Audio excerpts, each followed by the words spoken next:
أهلا بكم يا أصدقائي في سلسلة أفضل أدوار الشطرنج الحديث مع الدور الفائز باكتساح بالمرتبة الأولى في سنة 2007 بين المتنافسين في الفيديو السابق أناند وأرونيان. وقبل أن أخوض في تفاصيل الدور، قال كابابلانكا أفضل من لعب نهاية الدور في التاريخ: إنك لكي تحسن مستواك عليك أن تدرس أولا نهاية الدور. بينما قال عنه فيشر إن كابابلانكا ليس من أفضل من لعب نهاية الدور، بل إن خدعته أنه يلعب بداية الدور بسيطة، وكلمة السر هي وسط الدور، ولا يدخل نهاية الدور إلا وهو يضمن الفوز. وربما هذا هو ملخص للدور الذي سنراه. فبعد نقلة أرونيان نايت E2 أصبح في موقف فائز، ولكن هنا نجيء إلى قول لاسكر أطول من حمل لقب بطولة العالم إن أصعب شيء هو الوصول للفوز من دور فائز. فكيف ترجم أرونيان تفوقه إلى فوز؟ إنه أعادنا إلى زمن الشطرنج الجميل بنقلات رائعة وممتعة جعلت هذا الدور هو أفضل دور في 2007. هيا نراه، وأنا متأكد أنكم ستعجبون بها كثيرا، فهي مختلفة.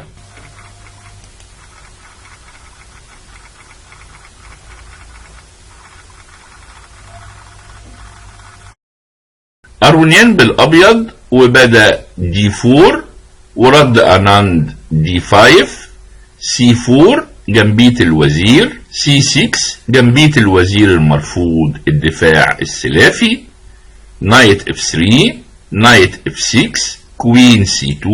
وهنا الأسود أخذ بيدا الC4، وعادة الأبيض بيكمل بE4 ويفتح الوتر للفيل لأخذ البيدا، لكن أرونيان أخذ بالوزير بيشوب F5، G3، نايت D7، نايت C3، E6، بيشوب G2، بيشوب E7، كاسل كاسل.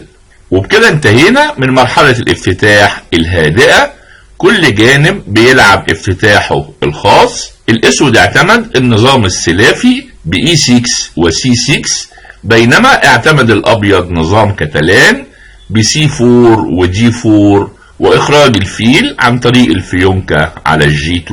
وبدأت مرحلة وسط الدور بروك E1، طالب يلعب الE4 والاسود منعه بنايت E4، والوزير تراجع طالب بيدا الB7 والاسود بيحميه بكوين B6. وهنا أرونيان لعب نقلة لا يلعبها الصفوة عادة، نايت H4، بيعرض التكسير وطالب الحصان وكذلك طالب الفيل، والاسود رد ببيشوب H4، GH4. الابيض خرج ببيدق مزدوج منذ البداية، ولكن طالب حصان الE4 والحصان تراجع، وهنا وصل لغرضه بE4 طالب الفيل. ومن هنا بنصل للموقف الاول الهام. لو الاسود قام بتكسير الوزيرين هتكون نقلة ضعيفة، لان بعد AB3 صحيح الابيض خرج ببيدق مزدوج اخر، لكن الفيل مطلوب ولابد من تراجعه، وهنا الابيض هياخد التفوق ببيشوب F4 طالب التوغل في معسكر الاسود ببيشوب D6، والفيل قوي للغاية، والاسود لا يستطيع لعب الE5 لمنع هذا التوغل، ولذلك أناند لم يقم بالتكسير انما تراجع بالفيل، والابيض هو اللي اخذ الوزير. وبعد الاخذ الاسود هو اللي اصبح له بيدق مزدوج، ووصلنا الى موقف جدلي. الكثير بيعتبروا تكسير الوزيرين هو نهاية لمرحلة وسط الدور وبداية مرحلة نهاية الدور، بينما اخرين بيعتبروا ان نهاية الدور هو عندما يبدأ اشتراك الملكين في اللعب ويصبح الهدف هو ترقية البيادق. لكن على اي حال وحتى الان أرونيان بيلعب بأسلوب كابابلانكا، الافتتاح البسيط مع الوصول سريعا لمرحلة نهاية الدور حيث يبرع فيها كابابلانكا كما برع فيها أيضا أرونيان. وكمل الدور بيشوب F4، طالب البيشوب D6، روك E8، روك G1. هنا الأسود من المفترض إن يلعب الE5 ومنع الفيل من الوصول للD6، ولكن أناند اختار النقلة الجديدة B5 وأتاح للأبيض لعب النقلة الهامة بيشوب D6. والفيل بالطبع مزعج لأن الأسود لا يستطيع بسهولة مضايقته على هذا المربع. ودلوقتي ميزة زوج الأفيال للأبيض وتفوقه في المساحة بيكون تعويض كافي عن البيدق المزدوج. وكمل الدور E5 G5، وهنا أناند لعب النقلة القوية نايت H5، طالب الوصول للمربع F4 ويهدد الفيل، ولذلك الفيل تراجع والأسود كمل F6 بيحمي بيدق الE5، وبكده بيحرر الحصان من حمايته وبيتجه بيه إلى الB6 ومنه للC4، ولذلك الأبيض لعب B3 وبيمنع الC4، وهنا الحصان الآخر وصل للF4 وأصبح الحصان في موقع هائل لا يستطيع الأبيض إزاحته من هذا الموقع. وبكده الأسود أفضل لأن أمام ميزة زوج الأفيال الحصان قوي للغاية مع وجود بدائين مزدوجين ضعيفين للأبيض. ولذلك أرونيان كمل بالنقلة القوية A4، طالب بيدق الB5 والأسود مجبر على الأخذ.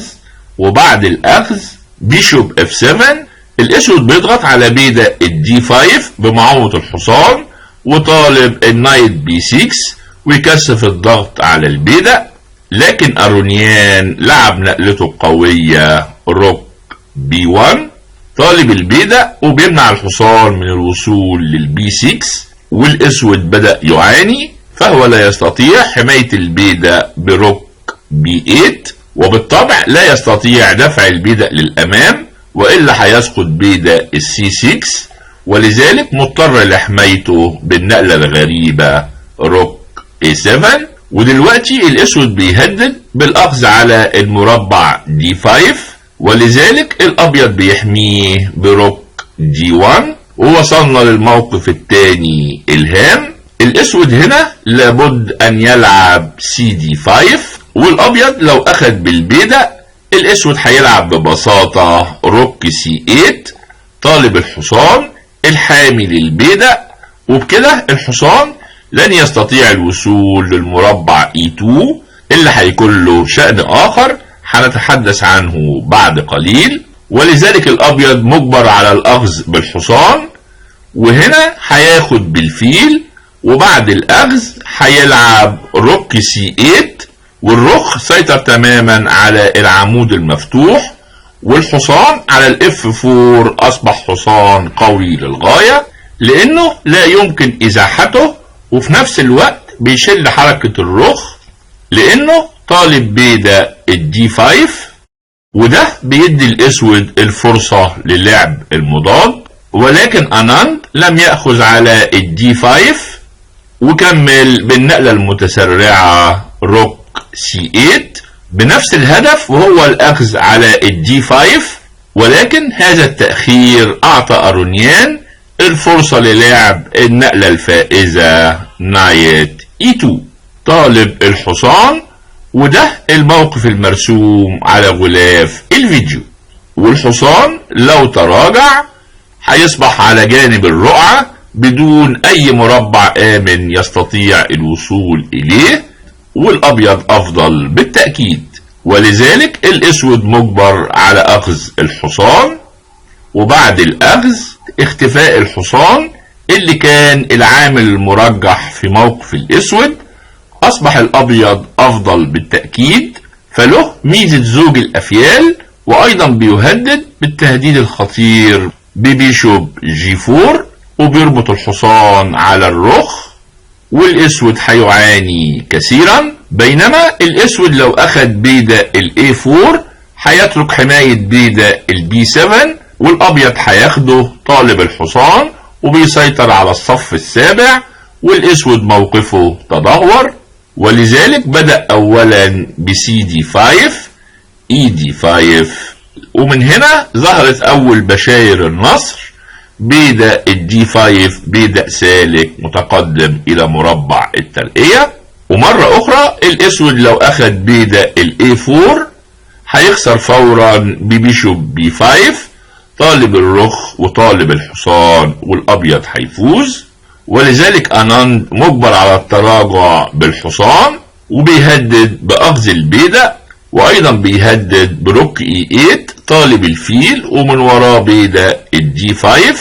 ومن هنا بننهي مرحلة وسط الدور وبنبدأ في مرحلة نهاية الدور، وهذه المرة حسب آراء كل الخبراء، وكل نقلة لأرونيان هنلاقي لها معنى، وبها هيتفوق أكتر على أناند. وكمل بيشوب بي 5 بيحمي البيدا، لكن في نفس الوقت أغلق العمود أمام الرخ لبيدا البي 7، وأناند انتهز الفرصة للتراجع بالرخ والتواصل بين الرخين، ودلوقتي طالب الروك دي 8 ويضايق الفيل القوي. وأرونيان بدأ في عزف السيمفونية ببيشوب اي 7 بيمنع الرخ من الوصول للدي 8، وفي نفس الوقت بيفتح الطريق للبيدا للتقدم، وأصبح الموقف خطر للغاية، ولذلك نايت جي 6 طالب الفيل، لكن أرونيان أجاب عليها ببساطة بدي 6. البيدا بيتقدم للأمام وبيحمي الفيل، لكن أناند مجبر على أخذ الفيل والتخلص من شروره، والجميع منتظر من أرونيان أن يأخذ الحصان والبيدا يصل للصف السابع.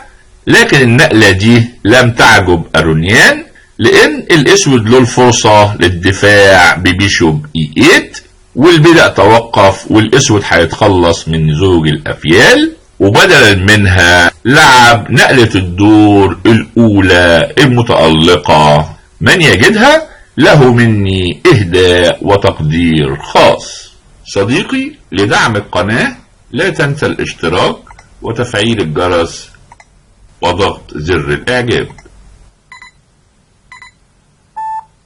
أرونيان بدأ ببيشوب دي 7 بيترك الحصان وبيطلب الرخ، ودلوقتي الرخ في مأزق، فإذا ذهب للدي 8 أو للإف 8 الأبيض هياخد الحصان حامي الفيل وطالب الرخ، والأسود موقفه هيزداد سوءا، بينما لو ذهب للبي 8 هتكون أيضا نقلة سيئة، لأن الأبيض هياخد الحصان، وبكده الرخين أصبحوا معزولين ومشلولين. ولو الأسود لعب بيشوب اي 8 الأبيض هيكمل ببيشوب اي 6 تشيك، وسواء الملك ذهب للاتش 8 أو غطى بالفيل هتجي النقلة الفائزة. من يجدها أيضا له إهداء. صديقي، لدعم القناة لا تنسى الاشتراك وتفعيل الجرس وضغط زر الإعجاب. الأبيض هينهي الدور بروك بي 7 طالب الرخ، وطالب الروك دي 8 تشيك بشوكة للملك والرخ الباقية، والأسود لابد أن يأخذ والأبيض هياخد ويرقي. إذا الأسود في موقف بائس ومجبر على قبول التضحية بنايت سي 6. لكن هنا جاءت النقلة التانية الرائعة روك بي 7، وبعد هذه النقلة الأبيض تسيد الموقف، فهو طالب الرخ، والرخ لو غادر هيسقط الحصان. لكن مش هو ده المهم، بل المهم شيء آخر هترك لكم ثواني تفكروا فيه. الشيء الآخر هو إن بيدا الاي 4 أصبح بيدا سالك وانضم للبيدا دي 6 السالك، والابيض بيزداد تفوقه، واناند يائسا لعب نايت دي 4، والابيض بدأ يجني الثمرات ببيشوب سي 8. طالب يلعب الدي 7 والدي 8 ويفوز، ولذلك الاسود مجبر على اخذ الفيل.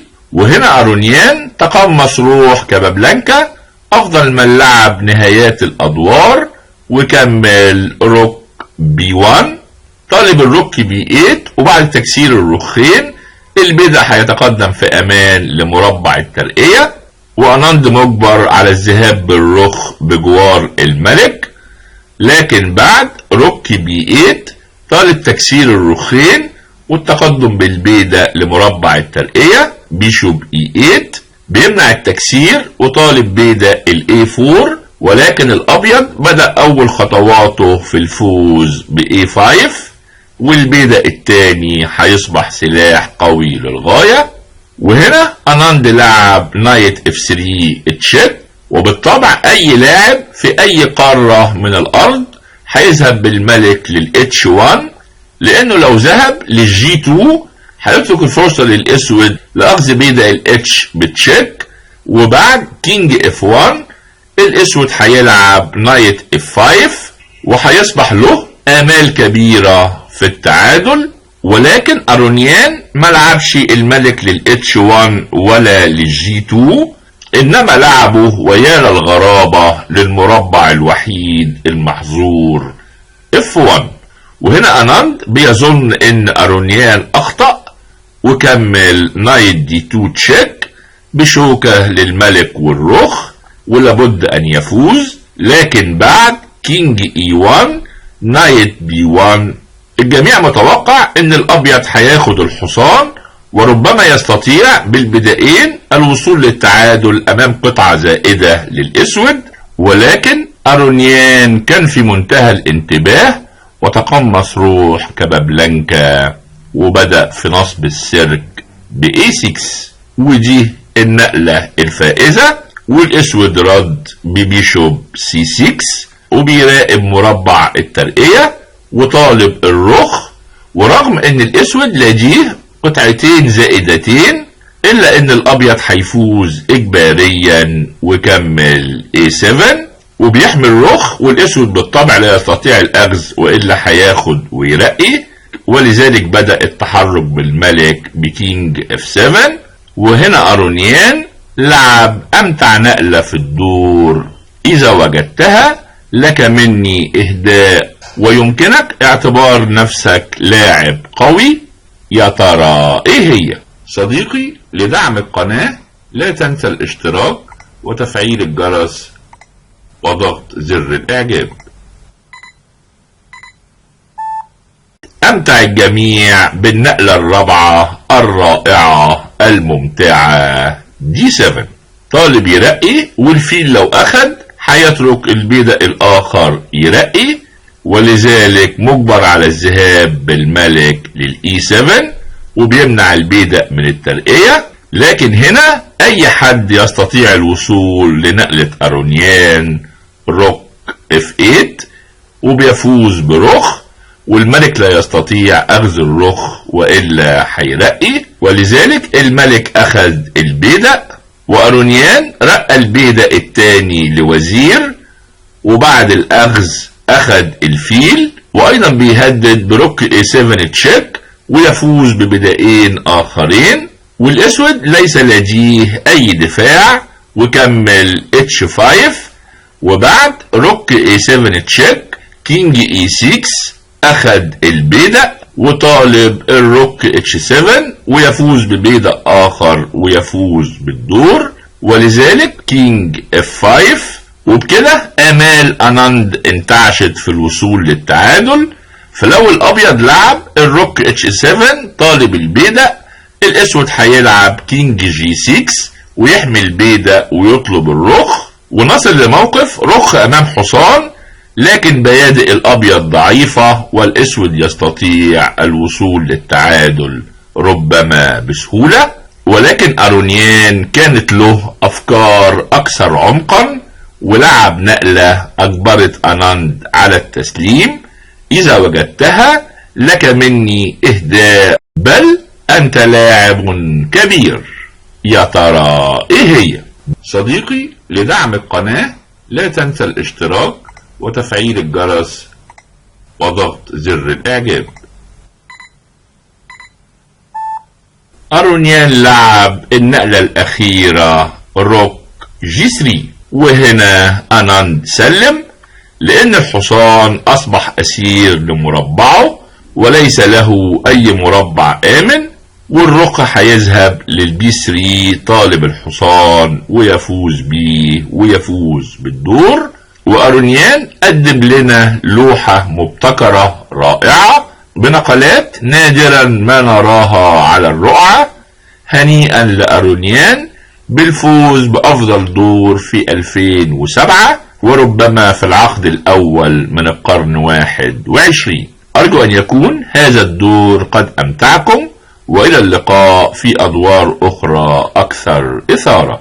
وإذا أعجبك هذا الفيديو من فضلك سجل إعجابك واشترك في القناة وشارك بتعليقاتك.